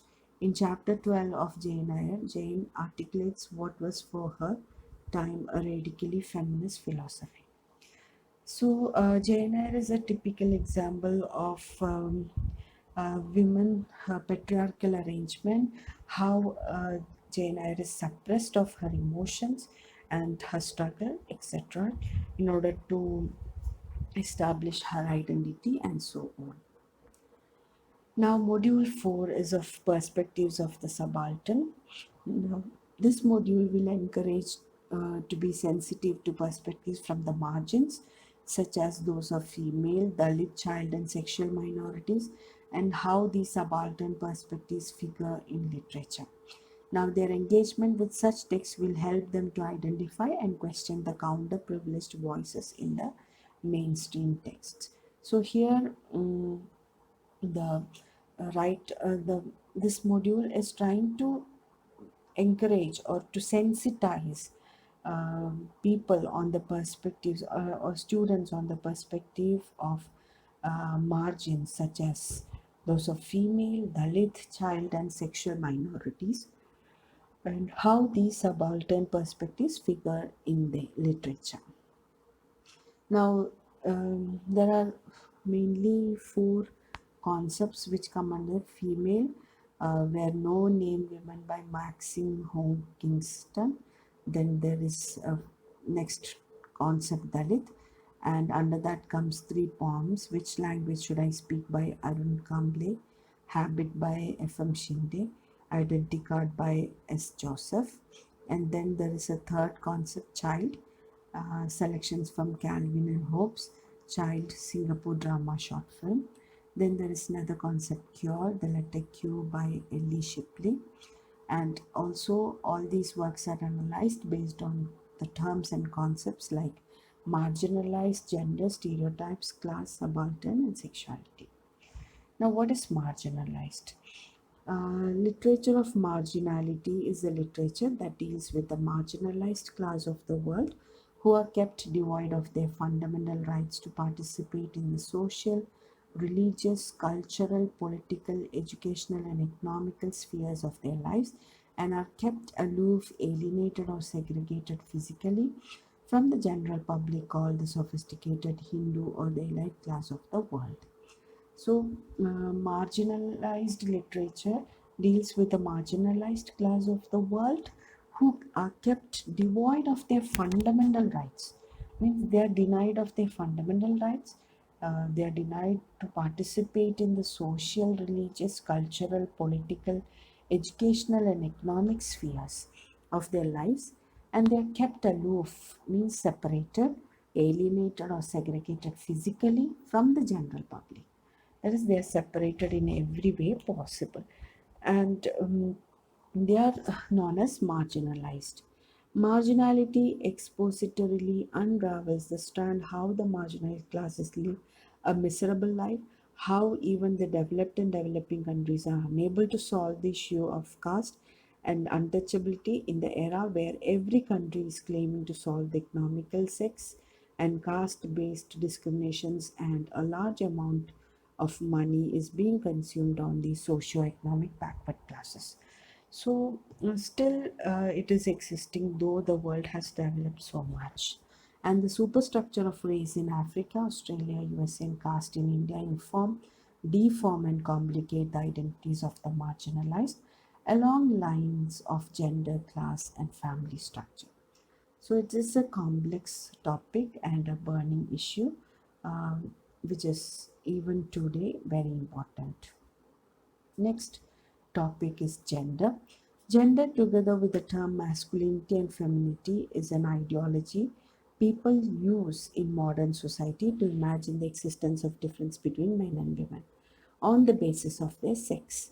So it's clear that gender is a set of norms and conditions and are held by people about each other in certain context. So, gender means it is a set of norms and conditions held by people about each other in certain conditions or contexts. Masculinity and femininity are not confined in both male and female body. Instead, both can be seen in male and female body. If anybody violate the rules, should be punished or ostracized. If a man is having soft voice or feature of women is often maltreated in Indian society. In Kerala, effeminate men are abusively called Chandputtu. That means the sticker or bindi is worn by women on the forehead. So in Kerala, effeminate men are of abusively called as Chandputtu. Our society has a set of ideas about how we expect men and women to dress, behave, and present themselves. Now, what are gender roles? Gender roles in society means how we are expected to act, speak, dress, groom, and conduct ourselves based upon our assigned sex. For example, girls and women are generally expected to dress in typically feminine ways and be polite, accommodating, and nurturing. Men are generally expected to be strong, aggressive, and bold, And these stereotypes about gender can cause unequal and unfair treatment because of a person's gender, and this is called sexism. So, sex is something which is biological, and gender is something which is constructed by the society. For example, women are often expected to be accommodating and emotional, while men are usually expected to be self confident and aggressive. Women are expected to be thin and graceful, while men are expected to be tall and masculine or muscular. Men and women are also expected to dress and groom in ways that are stereotypical to their gender. Men wearing pants and short hairs style, women wearing dresses and makeup. And there is perhaps a ready made set of views of male and female gender in literary text, and these typical fixed images are called stereotypes. For instance, women in literature broadly fall into two main categories, that they are good angel, the virgin, and bad seductress, the whore. Here is another story written from the perspective of the female, and this story is a part of an autobiography by a first generation Chinese American born of Chinese immigrant. This excerpt brings alive a past memory related to Maxine Hong Kingston by her mother and figures in the beginning of her remarkable autobiography, The Woman Warrior Memoirs of a Girlhood Among Ghosts. So, this is all about gender roles. Next is about No Name Woman. No Name Woman is a short story written by Maxim Hong Kingston, and it was included in her book, The Woman Warrior, with the first publication dated in 1975. Kingston commences the novel by arguing that all myths and tales are contingent and on specific cultural necessities. The story provides an ambitious and complex talk story, the role of the female in Chinese tradition, and the difficulty of being raised as a Chinese American girl. The no name woman shall provide an analysis of the gender aspects in the short story. Now, this is the plot of the story. The story tells of Kingston's aunt who was abandoned by the other members of the family. The aunt was pregnant and was raided on the night she was supposed to give birth. The raiders stole and destroyed family property, and the aunt gave birth in a pigsty while in exile. The aunt took away her life and her born baby by plunging into a well in China. This story sounds like a cautionary tale. Kingston's mother cautions her to keep silence and not tell anyone about the aunt story, and this story came at the time when she began menstruating and was warning her, or else she would end up like the aunt. As is clear from No Name Woman's summary, Kingston, as the narrator, reflects this with the kind of life she was brought up with, an invisible world of spirits migrating from Chinese rural life to the exile home in America. So it's like a kind of story where women are always suppressed. Now, since Kingston cannot inquire about the aunt's name, she refers to her as No Name Woman and comes up with reasons as to why her aunt was tempted into her outlaw urges. In one instance, she describes the aunt as a shy lady who is lured into giving in by a rapist, while in another, the aunt harbors a gradually growing intimate attempting to seduce men by making up herself neatly. Kingston's fantasies may have been sympathetic about her own life. For instance, she denies the view that Aunt was a vicious woman with weak principles and had committed a crime, which Kingston argues she was acting in her passions, although she had broken the Chinese values and traditions.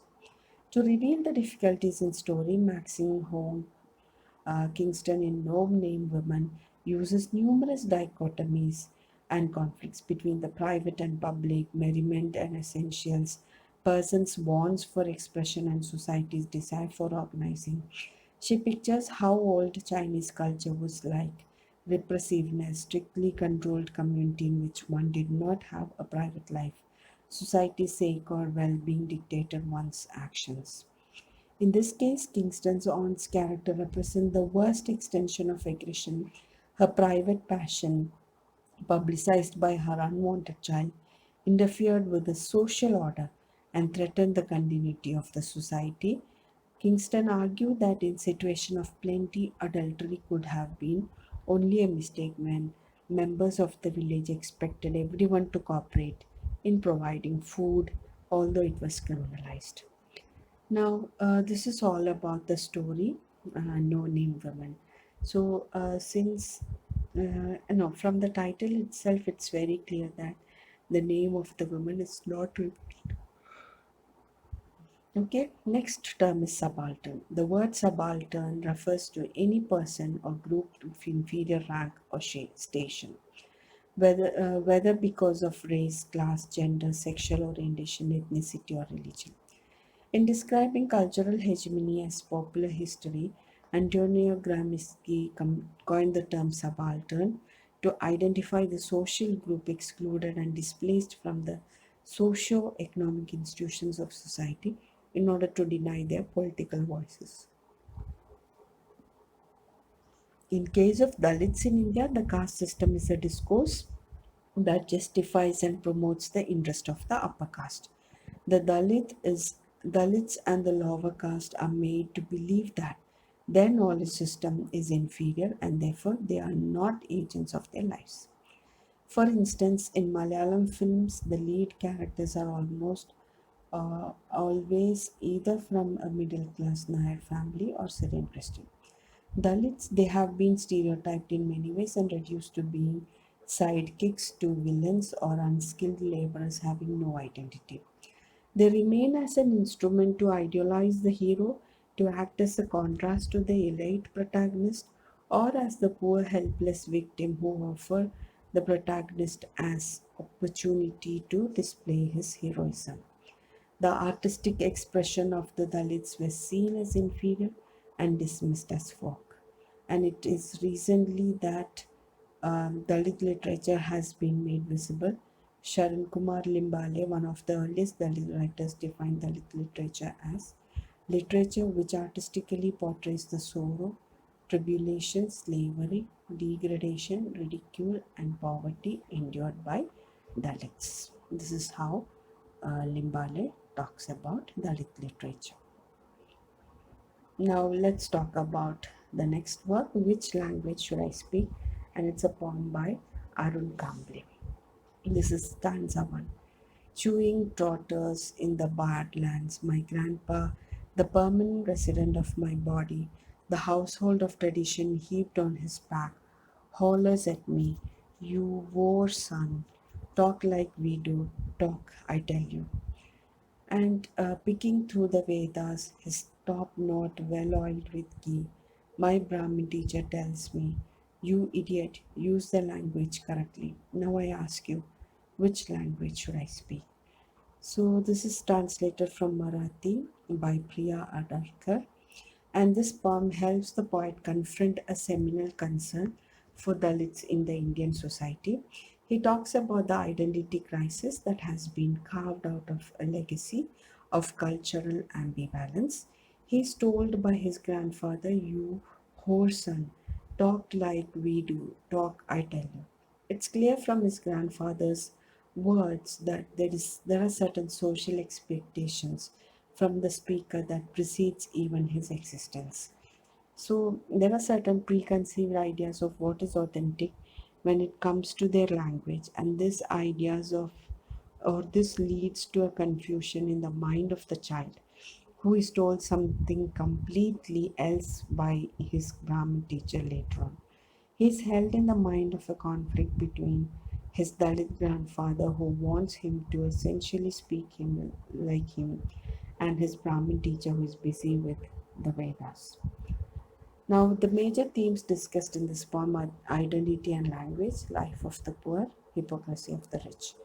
Now, the line, which language should I speak, brings his in the anguish of being a social outcast because the line expresses the dilemma of a pawn born in a lower class community as to which is his language. Should he be using the language of his own community, evolved as a language of resistance against feudal and casteist violence, or should he be using the language of the Brahmin, perpetuator of caste violence? So, this is all about which language should I speak. Next poem is Habit. Once you are used to it, you never afterward feel anything. Your blood never more congeals nor flows, for wet mud had been slapped all over your bones. Once you are used to it, even the sorrow that visits you, sometimes in dreams, melts away embarrassed.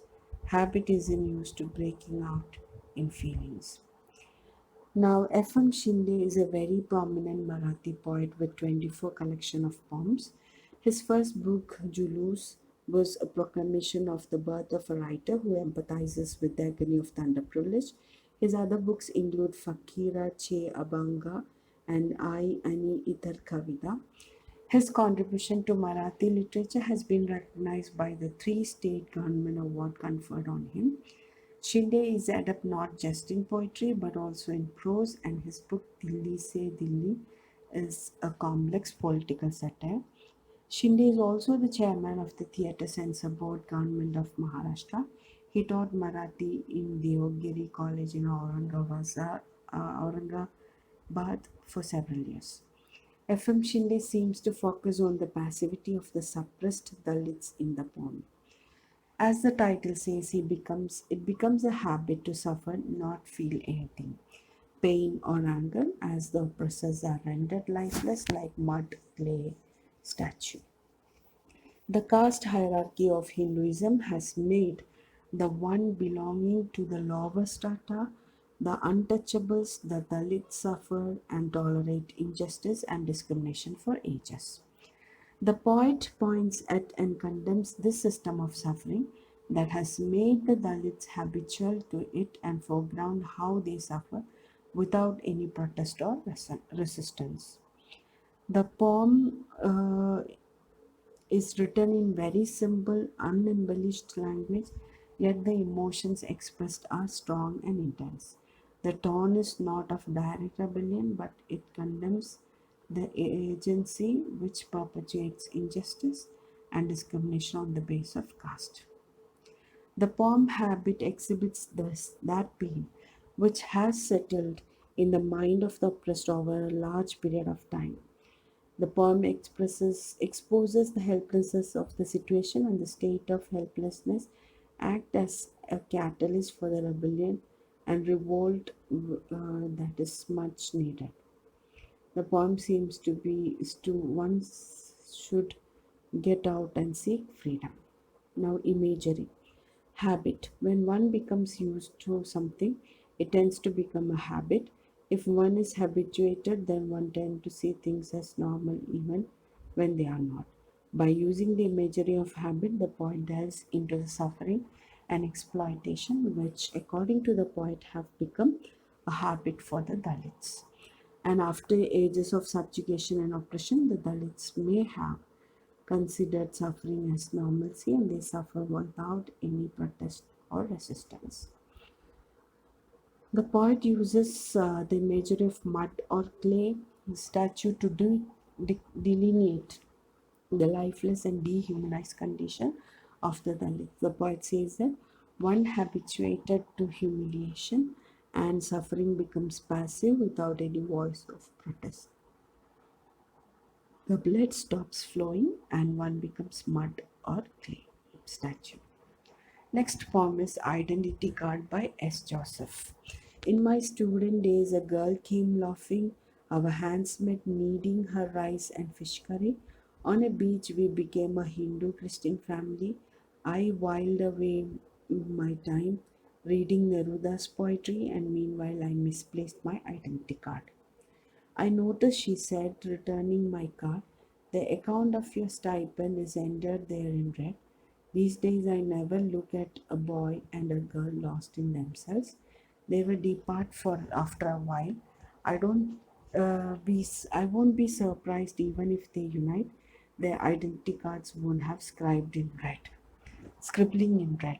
So this poem is about the identity card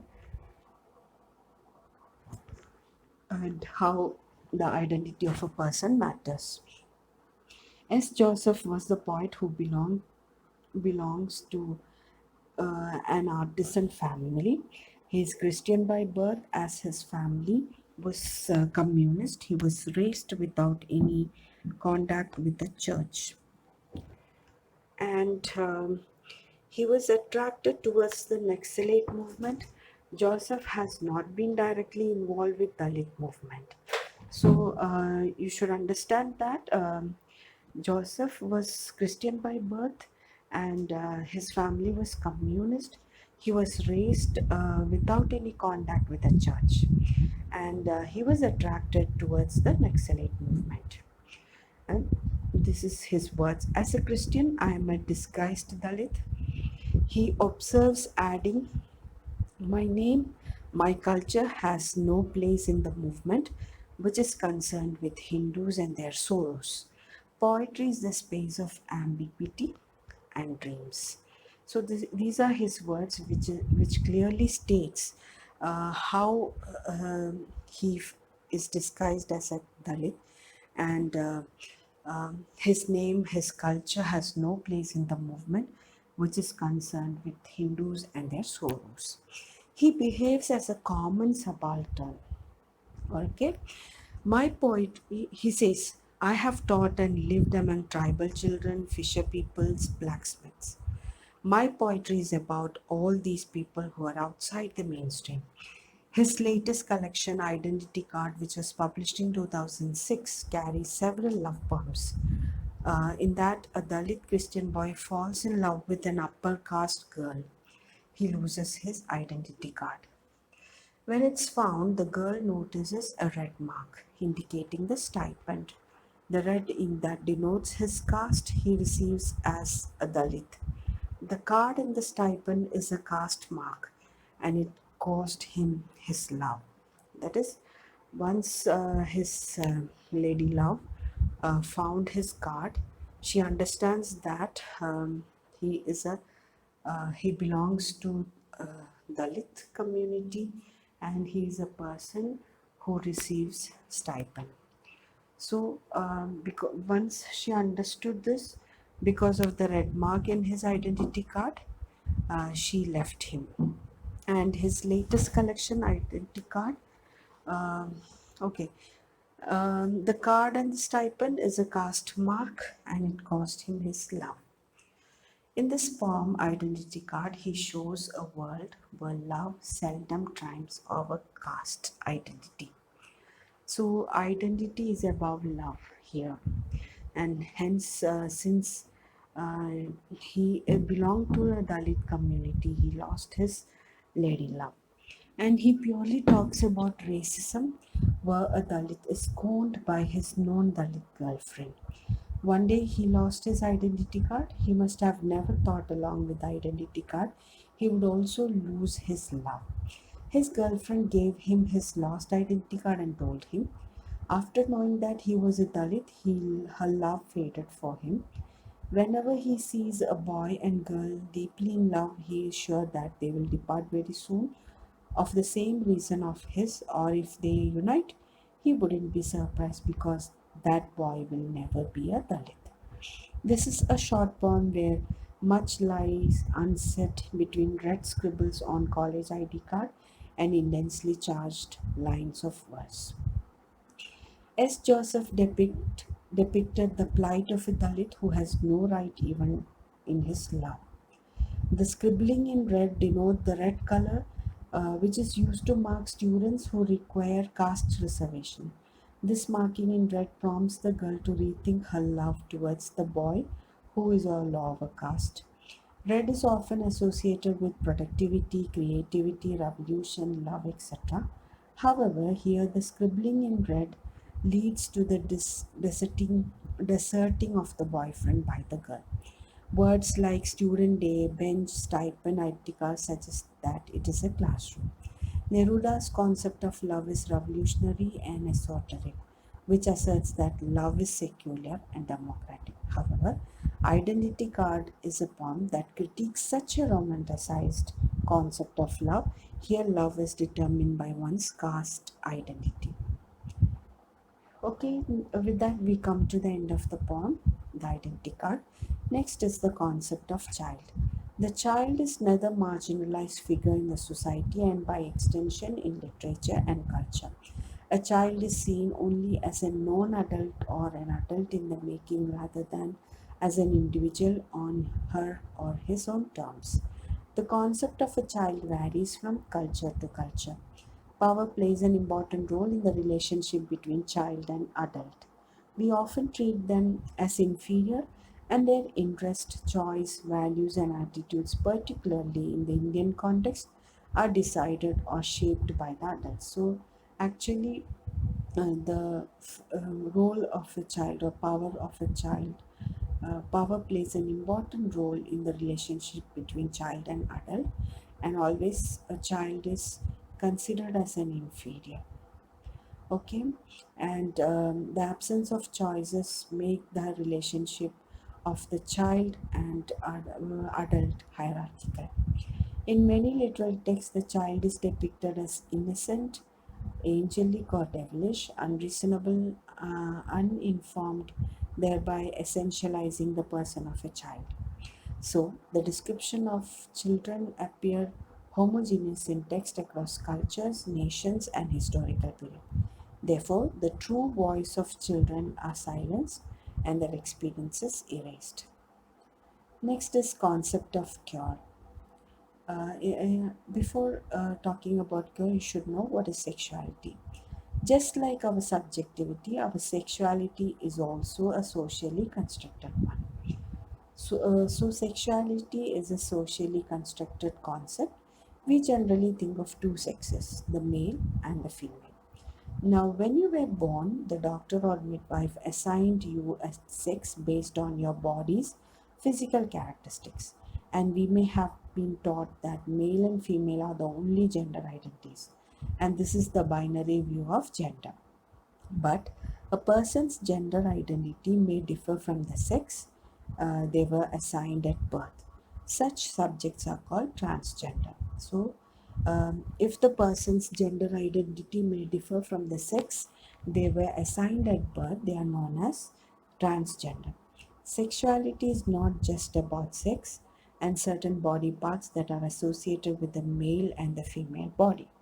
Sexuality includes sexual orientation, such as who a person is attracted to and whether the person identifies as heterosexual, homosexual, or bisexual. So sexuality also includes sexual orientation, which means a person who is attracted to and whether the person identifies as heterosexual, homosexual, or bisexual. People who identify their sexual orientation as heterosexual typically feel attracted to people of a different gender. Our society considers that this orientation is the normal kind. So, heterosexual is considered as the normal kind. People who identify as lesbian or gay typically feel attracted to person of the same gender as themselves. People who identify as bisexual typically feel attracted to more than one gender, such as being attracted to both women and men. People who use the term queer may use it to mean lesbian, gay, bisexual, or pansexual, or they may use it because other term doesn't quite describe their experiences. Social prejudices towards these alternative groups still persist in our society. They take the form of indifference, hostility, revulsion, contempt, scorn, or even downright ostracization and violence. And this is what we understand as homophobia. Okay, now in order to know more about the cure, we should here the prescribed text is the letter Q, which was published in 2012, that is 2012. This is a letter. In this letter, a cure writes to his younger self. It is a selection from the letter Q. This is a collection or the prescribed text is a part of the collection of letters written by curators to their younger selves, and this is known as the letter Q, which was published in uh, 2012. It makes imaginative journey into the past and addresses the often difficult coming of age experiences of LGBTQ individuals, and it's inspired by its strength, bravery, and heart-touching description. And Ellie Shipley wrote the work, The Letter Q, and Ellie Shipley is an author and a poet who has been featured in multiple literary journals, and he has additionally published his own works, and he has received several awards for those works. And this Ellie Shipley's contribution is one of the important works on cure theory or cure element. So in the letter Q, he says, "I refuse to lie to you. You already know that living in this world is enormously difficult, but what you might not fully realize just yet is that what makes this pain bearable is love." So he says that it's better to accept uh, himself just as he is. So this is what he says to his younger ones, and he says that what makes him to bear the pain is the love he received from others. You will go on seeking this love outside of yourself, from family, friends, and lovers. Through this process, you will learn a lot. But what I need you to know is that I love you for who you are, just as you are, and absolutely and unconditionally right now. There is nothing wrong with you. So he is talking to his younger selves and telling them that you should love yourself and you should accept yourself. You That is the only way to be happy. And he says that something I return to, for example, is the way that every day of your young life being perceived as a girl because of the body you were born into. You imagine yourself each night before you went to sleep as being recognized by the world as a boy. You could see something about yourself that others couldn't. This is a gift, but it was hard to carry the secret. You couldn't share your vision with anyone. Often you were picked on for not conforming to your assigned gender role of female. We were ashamed of our vision, and so at some point I scolded you for what I mistakenly felt was a frivolous fantasy. I remember us thinking around age 14 or 15, why am I torturing myself with this thought? It's never going to happen. At the time, we didn't know that it was possible to live in this world and be recognized as a male. We were so happy to discover much later on that to some degree it is. So, here again, he says that um, in this letter, Ellie Shipley is trying to say that society will try to fix you some gender, okay, but you should get away from this either mode, or that is either female or male, and you should know what is your gender from your thought, and identifying yourself is the biggest gift you have. Okay, so this is what he says. And he says, but what is even more valuable to me now than this realization that one can transform one's body is that your imagination conceived it much early before you had the language of society and medicine to name it. Interestingly, around this time you began to read poems and write song, lyric, and poem, a true kind of language. Your poetic imagination gave you insight and joy in the midst of misery. I still remember the first time we read Percy by Shelley's line, not may endure much, but mutability. So he says that uh, whatever pain you endure in your life, you get solace when you turn into literature, when you turn into writing a poetry or a story or your experiences. So this is how you find solace in your life. And he also says that though we denied a part of ourselves and this creative source for a while, we never lost faith. So he says that though we are denied our basic rights, we never lost our faith. So I'm grateful to you for this. Through reading and writing poems, you were able to reconnect with the source. Reading and writing has been the antidote. So reading and writing has been a medicine for him. And each time I realize you as my muse, I feel I've become expensive, spacious. I think of Walt Whitman's Song of Myself and his line, I'm large, I contain multitude. And this is very important because I'm large means I'm big, I'm huge, and I contain multitude means I contain both the female and male roles, male gender inside me. I can be both male and female.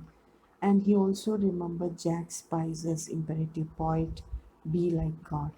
So these are some of the important things um, the writer is trying to say through the letter Q. He says that whatever be the situation, you should find solace in your creative work, and you should fight against all odds. And I hope you might have seen the movie Kathakal, where the character, which is played by Kalidasan, is finding difficult to survive in the society and how people ill treat him, and how people brutally treat him, and how it affects him, and finally ends up with his death. Okay, so this is the way society treats such people even today, though there are certain rules, laws in favor of them. Okay, so this is how he ends this letter. Indeed, self hatred is not unusual, especially for a cure kid. But I'm so proud you have survived. I'm so grateful that you found and continue to find the way to love yourself, to recognize something like this Buddha nature by transforming your suffering into something beautiful through poetry. It looks reading and writing poems to see your true nature, to return to the source, and to realize there is nothing wrong with you. Your primary transformation, which is ongoing, has to do with perception itself and nurturing your ability to see your resilience as made evident by a poet encourages me to go on with love, Illy. So this is how he ends the letter Q.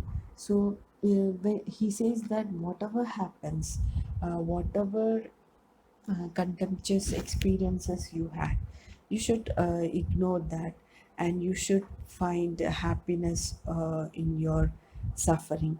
And he says that poetry is through poetry all his suffering has turned into something beautiful. And his primary transformation has to do with the perceptions itself and nurturing his ability to see what is happening around him. And this is what he is trying to encourage his younger selves to fight against all odds, and to start loving themselves, and to do something good for them, and to live with whatever they have. Okay, so you should understand that the sex assignment, gender identity, gender expression, sexuality, all these relationships are assigned by the society. And when people fight against all these societal norms, they become outcast or ostracized, etc. But here, through this letter, the writer is trying to give voice to the cure and how important they are to the society, what is their role in the society. So you should understand that cure is an umbrella term, it is a fluid term, and it um, includes, or it incorporates lesbian, gay, bisexual, transgender, intersex, pansexual, asexual, and all others. So LGBTQ is an acronym for lesbian, gay, bisexual, transgender, and queer. So this is a debatable topic which is very important even today, and still it is a debatable topic. and lots and lots of discussion are still taking place on this topic. So, with this, we come to the end of this session and the whole paper. So, by this paper, the purpose of this paper is to um, open up various perspectives or various ideas, like how you read a text, that is beyond the surface meaning, how you approach a text, how you approach a literary text or a poem while you read it and while you go through it beyond the textual meaning. For that, you have to use various techniques, various ideologies, and various perspectives, so that you can read a text uh, more deeply and understand its nuances, both its denotative and connotative meaning, and so on, and various voices, polyphonic voices or ideologies present in this in a particular text. So this is how you have to read the text. And thank you so much for listening patiently.